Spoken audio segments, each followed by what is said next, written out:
Hi, I'm Sharon Jessop, an entrepreneur, adventurer, conservationist, storyteller, mom, and wife from South Africa. On the show today, we will be collapsing the myths about South Africa and the African people being so dangerous. I'll share stories about walking with an elderly gent in his Sunday best uphill and a young man running with me for 10 kilometers in his Crocs and being completely safe while being the only white person and a female at that for miles. We'll also talk about why I'm so committed to rhino conservation and the complexities around rhinos that include the rangers, the poachers, and all the other animals related to the life of a rhino. And we will finish up with why, when it comes to the big things in life, motivation won't get you there, but we are going to tell you what will. Welcome back to part 2 of our delicious conversation with Sharon Jessop. Sharon is a wildlife warrior, a conservationist, a ultra-endurance athlete, adventurer, entrepreneur, keynote speaker, and storyteller from South Africa. In part 1 of the show, we talked about the fact that she is doing an amazing job of bringing awareness to the conservation of rhinos. And part of what we talked about in part 1, and certainly part of this, is what drives us to find meaning in our lives, and it's about finding a cause. And Sharon shared in part 1 that rhinos have been a cause, but she gave us the understanding of what drives that. And it's really, if you missed part 1 for some reason, you just ended up clicking on part 2, go back and really listen, because this is a woman who, as I said in part 1, is a recovering lawyer. She was in law. She was a prosecutor. She's been an entrepreneur. She's done all kinds of amazing things, but she ended up working to preserve rhinos. And one of the things we talked about is, in the world today, as you know, everybody's coming at us with, can you give me $5 towards this? We're trying to do this. We're trying to do that. There's all these causes. And one of the things that Sharon talked about is why she runs across these game reserves and across South Africa and Africa in places that you would never even dream of, in order to raise awareness and having these amazing conversations to raise awareness about rhinos. And one of the things we talked about at the beginning was that her initial encounter with rhinos was going out on a horn removing expedition. Now, if you've seen the things on TV, you may have seen rhinos that have been slaughtered by poachers in order to take their horn, because there is belief in certain parts of the world that that horn is going to cure cancer or cure the lack of male sex drive or all kinds of nonsense, instead of realizing that the horn is actually made of the same things as your nails or your hair. However, it's a myth, and it's perpetrated, and as a result, these animals die.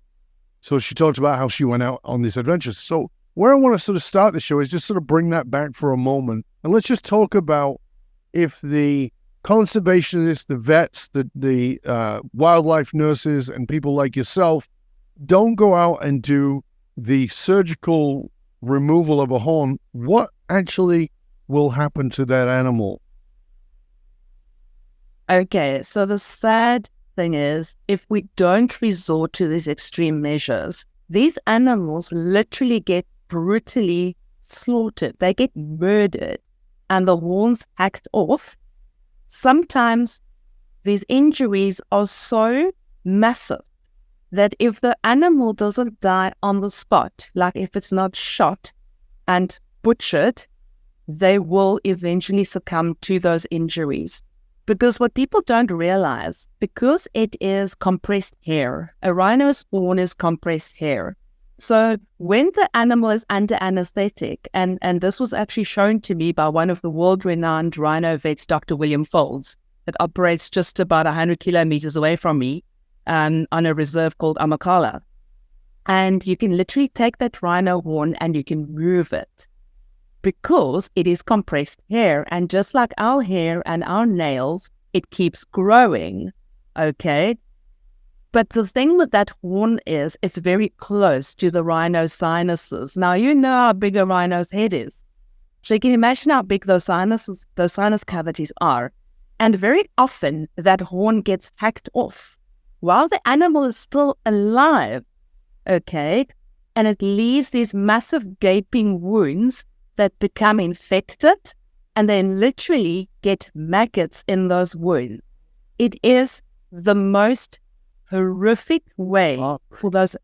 It is absolutely heartbreaking, and I think what a lot of the listeners maybe don't realize is that rhinos each have their own personality.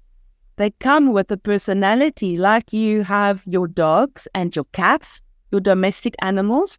These animals have personalities and they have personality traits. Okay, that is a sentient being with the soul. It feels emotion, it feels fear. And imagine the pain and the fear that animal goes through those moments leading up to its death. It is devastating. And very often it is a rhino cow with a small baby that gets murdered in front of that baby. And a lot of those babies, the orphans, even though they're rescued and they enter a rehabilitation program, some of them die from a broken heart. Of course. Because they've witnessed their mother being killed, brutally murdered by these things on two legs. And now they've got to learn to trust these same things on two legs that now have to care for them until they're big enough to enter a rewilding program.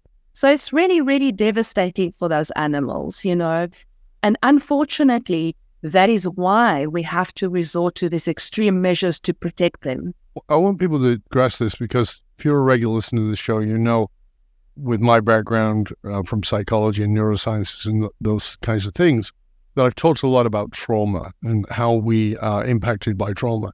And you've heard me say how trauma is subjective, meaning my trauma is not your trauma, but it's not better or worse, it's just trauma. And I'm old enough to remember when people actually believed that animals didn't process emotion and animals were different than us. And they're not. We're animals too. We might think of ourselves as a higher animal, but that's very, very debatable. Where it's consciousness and language. Well, we know whales have language.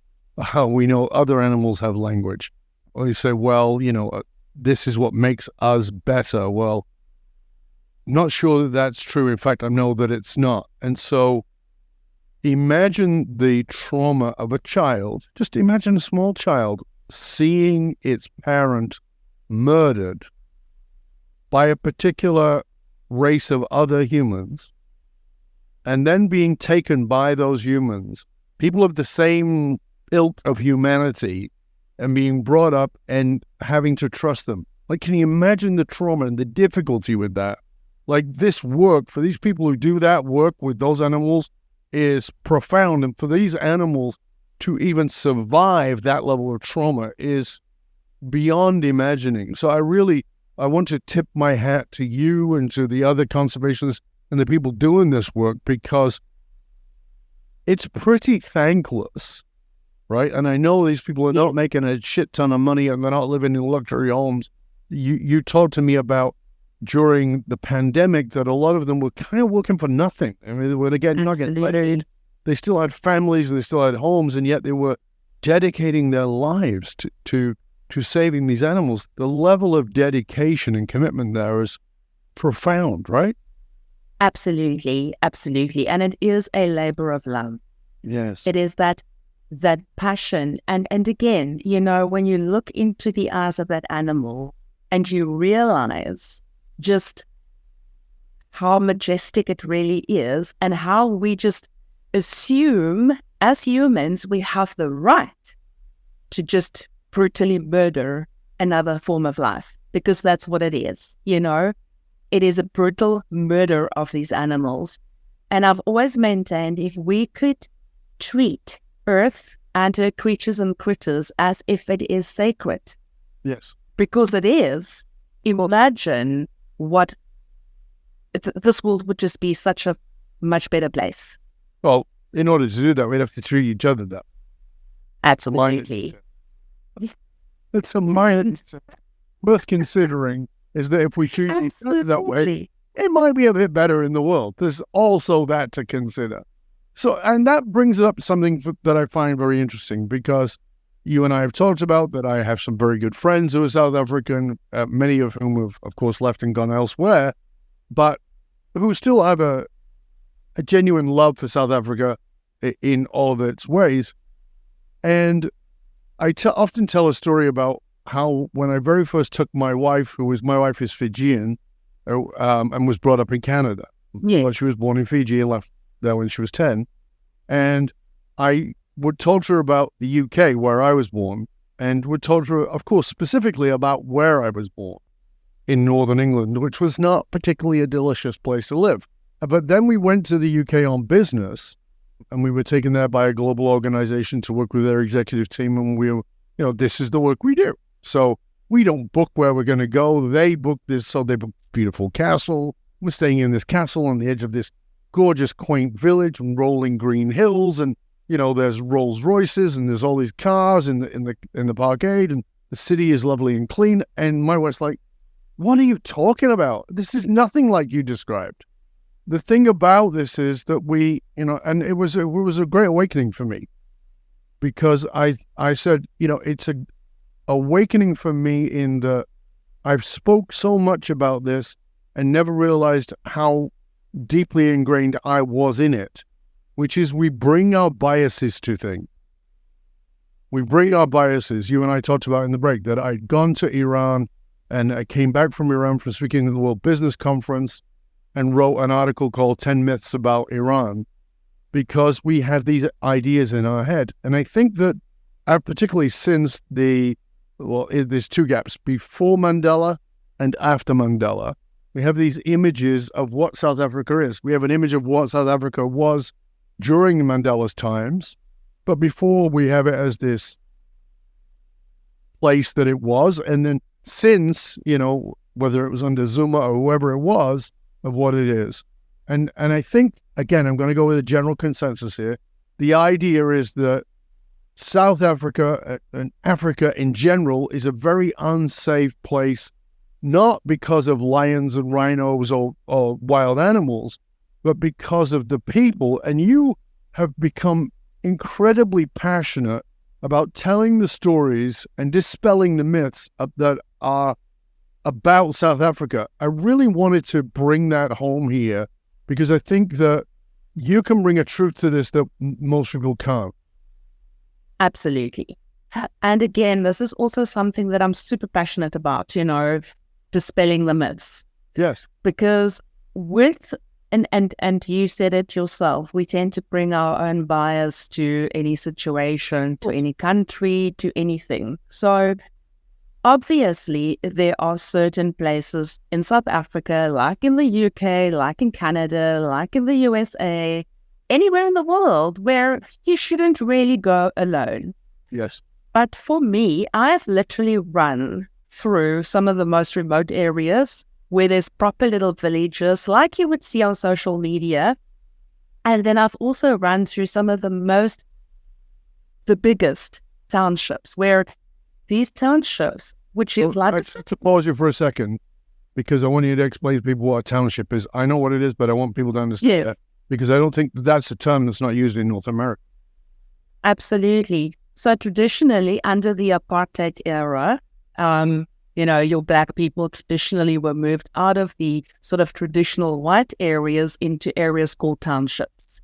And some of them have remained there, even though we've been a democracy now for 29 years, going on into our fourth decade already, because it's their home. They're used to this. And these townships basically start with your tin shacks or shanties, some mud huts, which, by the way, are actually quite beautiful and ingenious engineering that goes into these mud huts, because they're actually waterproof. Okay? Amazing. Like, literally amazing. And then you go in, like you would go through a city with suburbs. You go through sort of more built-up areas, and then literally you would go through an area that is in industry, and then shopping centers. So I've literally, I ran through a township, okay, and it took me 25 kilometers. Now that is what you would divide that by 1.6 to get to the number of miles that it took me. So it's about, give or take, maybe about 17, 18 miles that I ran through this one township. I was the only white woman there, okay? And obviously I got funny looks, not curious looks. Yeah. I've had the most epic conversations. I even ran with a deaf guy who was, we figured out through some sign language that he's a runner, and he went on an aeroplane and he participated in some big competition. So obviously I don't do sign language, so we really had to figure this thing out. And he basically ran about 15 kilometers with me. And then he said, oh, okay, goodbye. He's going to go and go back home now, you know? And yeah, I'm thinking, okay, right. So this was clearly not even a warm-up run for him. And then the area that we call the Wild Coast, which is a very remote, very rural area in South Africa, but beautiful, with the most stunning, gorgeous people, you know. And I've had conversations walking up a mountain with an old gentleman in his Sunday best suit, walking with his walking stick and clicking his tongue, as they do in the African culture. They've got this, you know, this sound they make with their tongues. Basically, to like when I told him what I'm busy doing, to say to me, you know, Sham, we really think there's something wrong with you. Maybe, you know, maybe you're not well. But the reception that I've had has been amazing, you know, and I think, again, it is up to each and every one of us. You know, I always say to people, it is cool to be kind, and I want to hear their story, not because it's something novel or gimmick, or it's because I'm interested in hearing their story. I see the human that they are. So I think, again, it's with what attitude are you coming? You know, are you coming because you're genuinely interested? Are you talking to a person because you're genuinely interested in that person at that point in time? To give you an example, in Cozy Bay, which is almost on the Mozambique border, then a young gentleman by the name of Sipho ran with me in his Crocs. He was a loner in his Crocs. He ran 10 kilometers with me in his Crocs. And we got chatting, and he was in grade 10 at that time. So he's now, this year, in grade 11. And he wants to become a doctor when he matriculates. You know, when he leaves school, he wants to go and study to become a doctor. And he is such a beautiful human with all these dreams and aspirations. And that is the one thing that I've learned. Well, I learned a number of things, actually. One, we live in the most amazing, beautiful country. Not just the scenery, but the people. The people really are colorful, and they have stories to tell. And if you can take a moment to show a genuine interest in them, then they will reciprocate, you know? And with me running and with a support vehicle following me, and they see all the rhino signage, all of them wanted to know, what is this? What are you doing? Why are you doing it? And they want to have conversations. So again, you know, yes, there are areas where I wouldn't advise that you go all by your lonesome self, but then do go and venture into a remote area. Go and have a conversation with a person, because this country has a very, very rich history, and the cultures are absolutely amazing and stunning. And literally on the Wild Coast, I mean, we had funny looks when we said, okay, well, we're here, we want to check in, can we have the keys to our rooms? And the lady behind the reception desk looked at me and she said, keys? We don't have keys here. There's no need to lock anything. There's no crime here. And this is the heart of rural South Africa. So that right there, that's a slap in the face to the illusion to the myth, right? That nothing's safe. We don't have to, like, you'll be saved. It's not even wiping you out. It's just like, yeah, whatever. No, we don't have keys. Exactly. We don't need them. There's a zero crime rate. Precisely. Absolutely. I want to go there, and I want to do a doctoral study on how is it so safe that you don't have keys. That, that's the title of the book, No Keys Needed. Like, wow, that is profound, because it's teaching us, again, these illusions that we carry around as our biases, and then we project them out in the world. And we know people cross the street to avoid a person of a certain color, not because it is racist, but it's not because they're inherently racist, but because they're genuinely afraid because of the myths that they bought into. Absolutely. And so here's this white woman, Sharon Jessop, in case you're just listening and not watching, and she's white. Like, just let us get clear. Like, this is a blue whitey, right? This is not, like, as white as your white gets. Right? She's blending into pink she's wearing right now.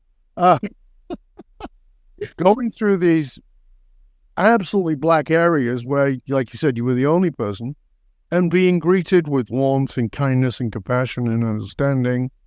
And again, the clarity of that is, if you go through Vancouver, there are areas, which is a very civilized city I live in, there are areas I would say, be a bit cautious. Just as there would have been in Perth, Western Australia, where I lived before here, I would say, well, just be a bit cautious. Or when I was in Hong Kong or Singapore or Vietnam, or there would be places, be a bit cautious. Or in America or Canada or anywhere.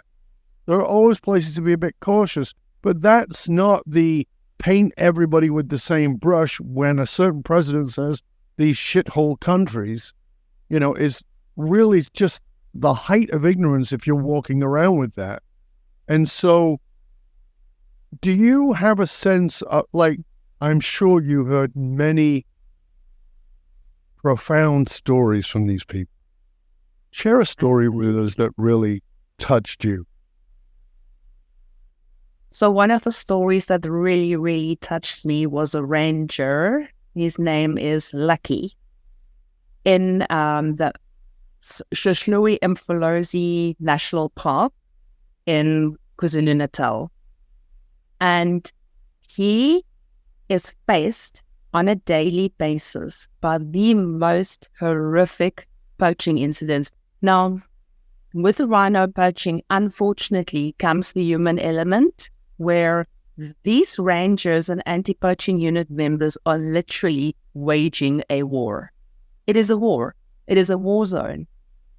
People are shooting at one another. It gets crazy. Yep. And in conversation with him, again, he said to me, and this was something that really touched my heart. I said to him, Lucky, why don't you ever smile? And he said to me, my soul is tired. And he's a young man. He's in his early 30s. And I said to him, but you can leave if you want to. He says, but my heart is here with the animals. This is my passion. This is my life. This is my life's work. And I asked him, are you scared? Are you worried that one day it might be you that is shot and killed? And he said to me, every single day. Every day he has that deep fear inside him. And that made me think as well that there's so much that we do not understand in the different cultures. But at the end of the day, if we just make it our business to learn and to come with an open mind and an open heart, you realize that it's the same person. Your skin color doesn't define you. It's your heart, your soul that defines you as a person.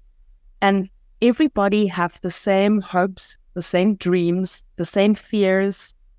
All of those emotions are in all of us. And if you cut us, we bleed the same way, And I think for me, that was a big thing, because Lucky, and he's still at Rhinos-Part, and he's still working there, still responding to every single rhino poaching incident, and there's multiple every single day and multiple breaches every single day, and he's still carrying on regardless. And the other thing that really struck me is we kind of sometimes as white people, we tend to look and just go, you know what, it won't affect him or it won't affect her. But just to see the trauma that that young man has gone through and that he continues to go through on a daily basis. And one of the questions we asked him was, are there no counseling? Do you not get a debrief? And the short answer was no. There's no services available to them. And that really touched my heart. And somewhere in the back of my mind, there's another cause marinating, thinking that all of these rangers and anti-poaching unit members really need to have access to at least traumatized. Sure. Absolutely, they need to have access to counselors where they can have a debrief, where they can talk about their feelings.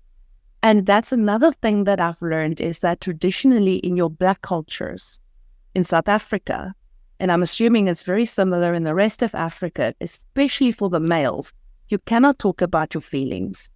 You cannot talk about your fears. You know, you can talk about your hopes and your dreams, but we don't talk about the fears and the insecurities and the trauma because you're a man and you have to handle it. And unfortunately, that also pushes the suicide rate amongst young Black men up very high. You know, currently it is the highest suicide rate that we have in South Africa. So again, I believe what we don't know and understand, we fear. And it's that fear that keeps us from building bridges. You know, it makes us put up wall. We don't just fear it. We create ignorant bias around it. So I'm gonna do a counterpoint. I'm gonna do a counterpoint for a moment, which you're welcome to come back at me with, and I have no problem with that.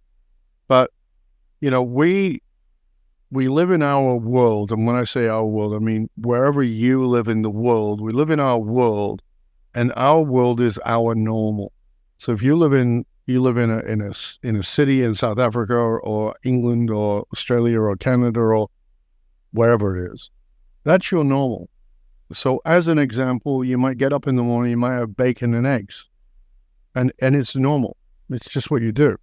And I remember this wonderful story where this traveler goes traveling and ends up in this country he's never been in before, and he sees people eating this lizard's gizzards, right? So it's like, oh my God, that's disgusting. Like, what are you doing?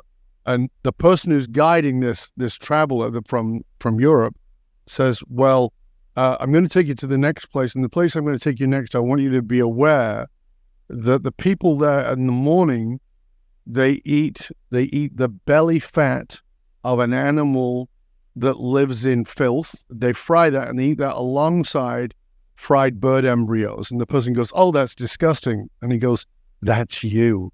That's called bacon and eggs.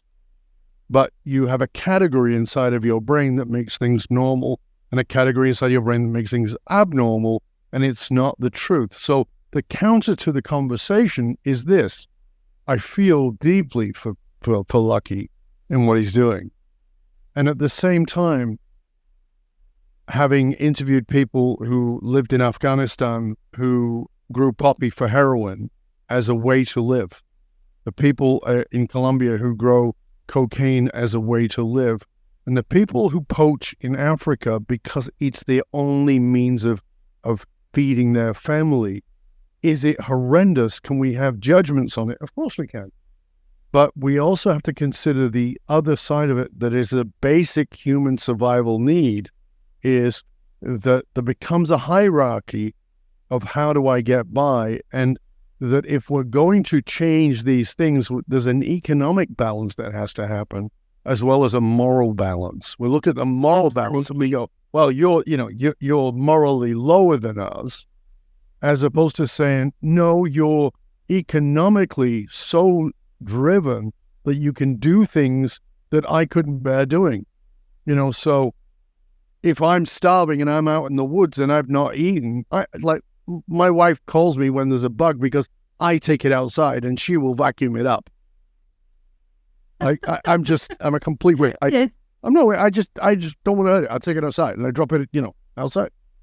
But if I'm in the woods and I haven't eaten for a period of time, or moreover, if my wife, my children, or my grandchildren have eaten, I'm probably going to resort to some form of violence against an animal. That thought is horrendous to me, but I get it.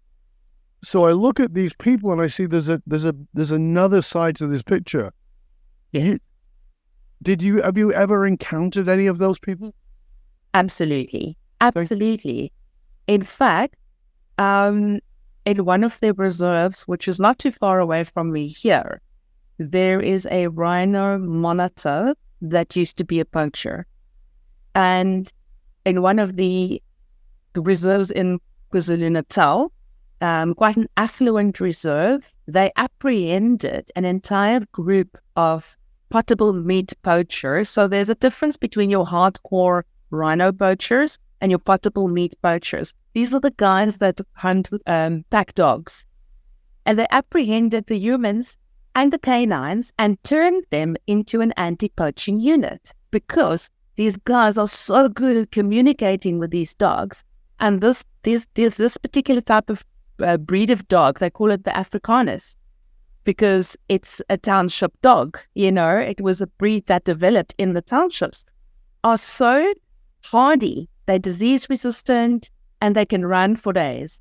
Basically like me, But talking to these people and having a one-on-one meaningful conversation and asking them what made you do it.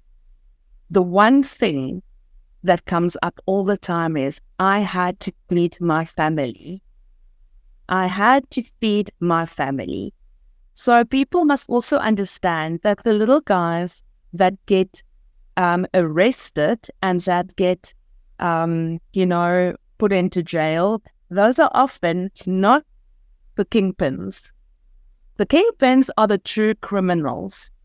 The guys that go into the reserves often and give a tip off or actually do the dirty work to kill that animal, they need money. They need money to feed their children. They need money to live. Yes. So there is a huge economic imbalance. And your conservation communities, and that is something I'm really passionate about, is to actually ensure or to be instrumental in somehow getting your conservation communities to be part of the bigger picture. But people need to see the value of the animal that is still alive. People need to get value from that animal.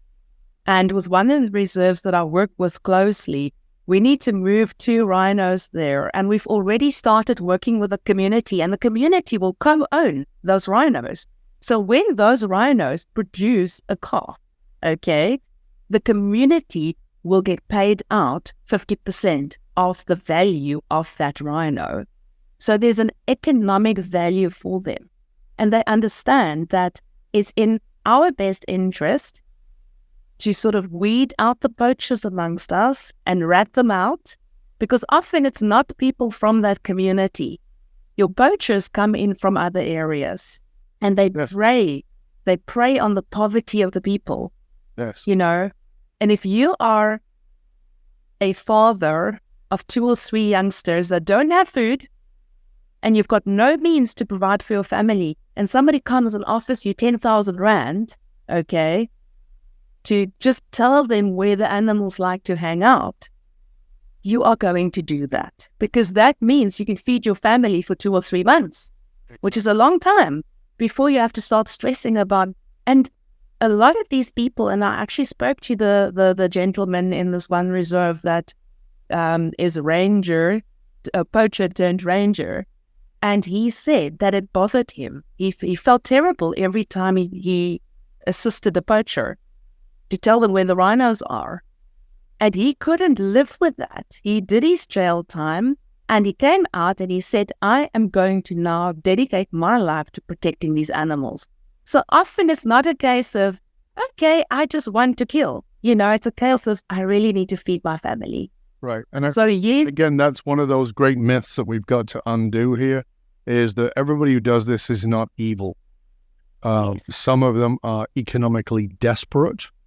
And that brings me to the final point I want to discuss with you as we sort of close up the show, which is, you run across all these places, across townships and parts of Africa and through game reserves and all this. Whether Africa's safe or not, we've already gone into that. But it is extreme. It's not like going on a treadmill at the YMCA. So how the hell do you get up in the morning and do these things when, maybe you're feeling like crap, or, everybody has those days. Maybe your son's not feeling so well, or maybe your husband would rather you stayed in bed and had a cuddle, or maybe there's just other things going on and you feel like crap, and you've run these consecutive runs.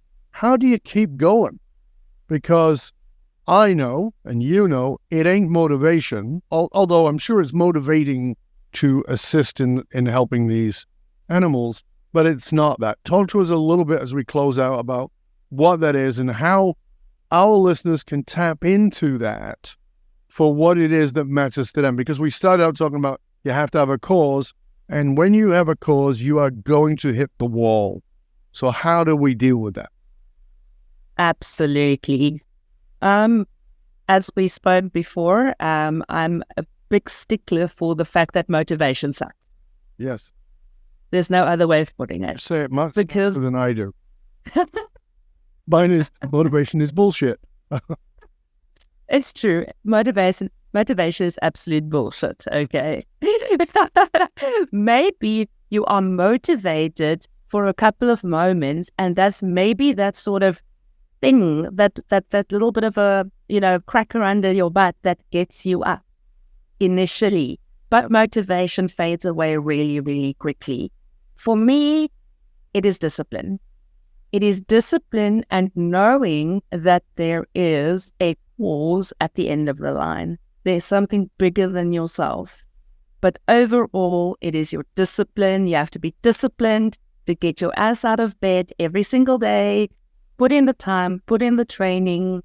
I always say to people, I don't go into a running expedition that's going to take me 3 months thinking that, I might fail, or if I get sick and tired of it, I'll just bail. No. You set your mind to it, you visualize it, you live it, and then you do it. But it is definitely discipline. There is no snowball's hope in hell that I'm going to feel motivated every single day to run. After the run, I'm like, yeah, that was good. I'm glad I did it. But often, just to get my running shoes out of the cupboard and putting them on is like a major task, and it's a major victory. But you have to have that discipline. And that only comes with practicing it every single day, the discipline, Adeline. Because discipline, again, is a word that's thrown around. Like all words, it has a subjective meaning. So yeah, as we close up, I want people to have sort of something to bite into about what is discipline. Like, what is that? Because people say, you need to be disciplined. Okay. It's like saying, you need to love yourself. Well, hold on a minute. I'll rub my nipples. Am I loving myself? No. Right. So what is discipline? Good habits. Get those habits in place. So basically what I do, and this is what works for me, I have my schedule because I'm pretty ADHD when I can be here, there, and everywhere and all over the place. So I have my physical diary, which is always living on my desk, and I have 2 calendars. I've got my Google Calendar and I've got my Outlook calendar, and I schedule my training time. I schedule my time when I'm going to make my phone calls. I schedule everything. And I even schedule my time for my mind power exercises and my meditation. Because if I don't do that, if those habits are not there, then it's just not going to happen. You have to value yourself and your life and your cause enough to instill those habits. And those habits, when you repeat them over and over and over again, becomes your discipline and you stick to it. But you got to keep it. You got to keep at it. Sharon, it has been a pleasure and an honor. Thank you so much for being with us. Thank you for all that you do. Thank you for the difference that you're making. We all sincerely appreciate it. And again, before we close up, I want to make sure that people know how they can find you and find out about all the resources if they want to bring you in to speak or consult with you or however. Please tell us how to. Fabulous. So first and foremost, thank you so much for having me. It was awesome, as always, to chat. And again, my website, sharonjessop.com. My socials on Instagram, Run Wild with Sharon. And then my 2 Facebook pages, my personal page, which is Sharon Tate Jessop, Tait, and then the Run, Ride, Row Wild for rhinos. Fabulous. We will make sure that all of those, of course, are shared in the show notes so you can find them. Remember that those who control the meaning for the tribe also control the movement of that tribe. And business and political leaders committed to positively shaping the political and business landscape know that we've got to tap into what drives human behavior. And that is by tapping into the emotional source code. I am Dov Baron. I show businesses, teams, and leaders how to harness the emotional source code to move their tribe, because unified, actualized meaning is the single monolithic difference between mediocrity and greatness for all individuals and companies. I want to thank you for sharing the show with everyone you know. Till next time, stay curious, my friends. Stay curious about what's the cause you're going to fight for. Not a cause you were given, not a cause you think you should have, but what is it that will set your heart and soul on fire to such a degree that it will breed discipline, that it will give you what it takes to get out of bed on the morning you feel like crap, to do the things that you don't want to do because there's something bigger than you. Stay curious about the habits you need to build to live that life. I'm Dov Baron. I'm here to assist you, tapping into your deepest meaning to reach that next level of clarity, focus, purpose, and profit in your business, your life, and your leadership impact. And I am out.